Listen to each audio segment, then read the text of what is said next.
نسل جدیدی از اعتماد دیجیتال در حال طلوع است.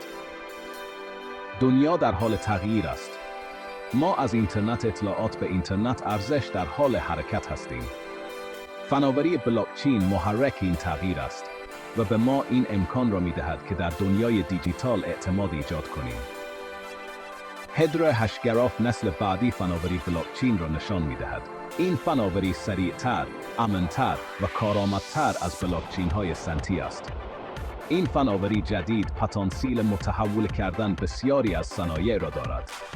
این فناوری می‌تواند نحوه مدیریت زنجیره‌های تأمین، تایید هویت و تجارت دارایی‌ها را تغییر دهد. هدر همه اینها را ممکن می‌سازد.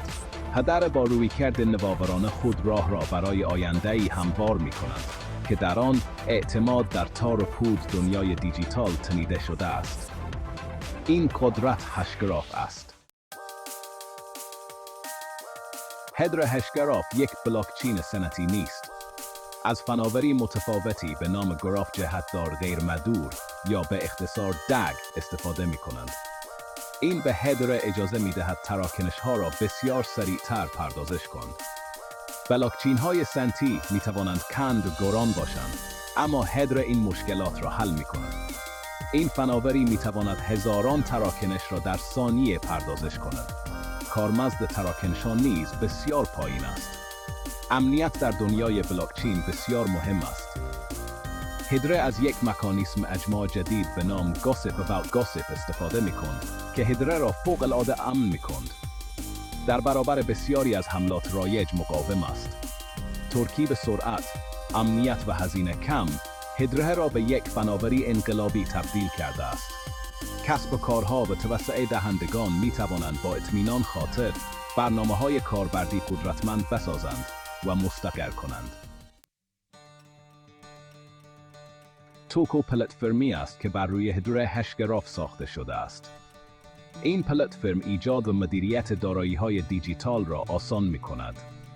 این دارایی‌ها نشان دهنده چیزهای دنیای واقعی مانند سهام، اوراق قرضه یا املاک و مستقلات هستند.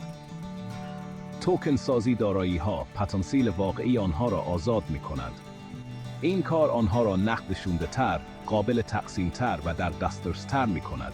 به عنوان مثال، به جای خرید کل یک ساختمان، می توانید کسری از آن را از طریق یک توکن خریداری کنید. توکو از قدرت و امنیت هدر بهره می‌برد. این امر تضمین می‌کند که همه تراکنش‌ها سریع، ایمن و شفاف هستند. این یک تجربه یک پارچه برای کاربران است. ادغام توکو و هدر دنیایی از امکانات را باز می‌کند. این امر به کسب و کارها و افراد این امکان را می‌دهد تا در اقتصاد دیجیتال رو به رشد مشارکت کنند. جهانی را تصور کنید که در آن داشتن بخشی از شرکت مورد علاقتان به آسانی کلیک کردن روی یک دکمه باشد. توکو و هدر در حال تحقق بخشیدن به این امر هستند. توکن سازی دارایی‌ها پتانسیل دموکراتیک کردن امور مالی را دارد. این امر موانع را برطرف می‌کند و یک سیستم فراگیرتر ایجاد می‌کند. مردم در همه جا می‌توانند در دارایی‌های سرمایه گذاری کنند که قبلاً دور از دسترس بودند. شفافیت یکی دیگر از مزایای کلیدی است. با بلاکچین، هر تراکنش ثبت و قابل تایید است.